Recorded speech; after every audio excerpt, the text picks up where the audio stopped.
Magandang umaga sa ating lahat mga lods. Bale, ito po yung nakita ko. Kasi nalaglag po ito sa taas.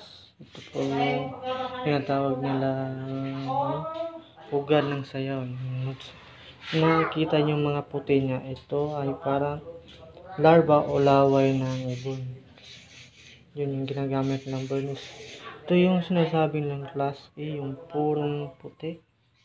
So, ito po yung ito mga ganito yung tinatawag na class B, yung parang may mga damo.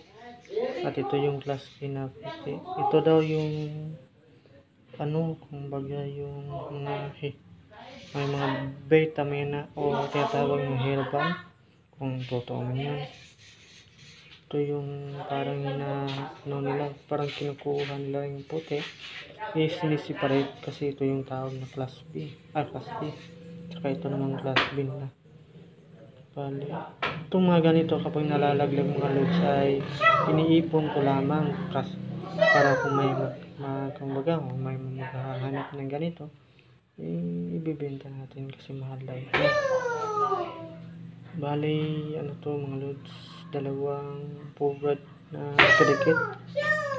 So, ito pala yung nila, grabe yung dikit. Parang stick wheel mga loads.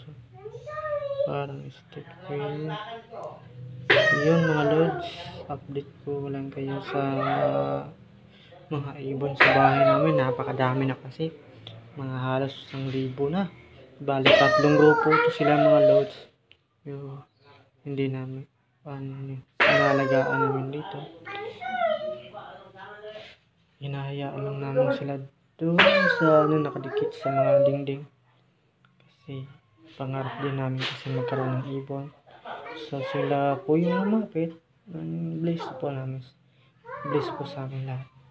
Yun mga loads, update ko lang kayo. At saka God bless. Salamat sa mga subscribe. Sa mga followers namin dyan. Salamat po. God bless sa ating lahat. Thank you and God bless. Say hi.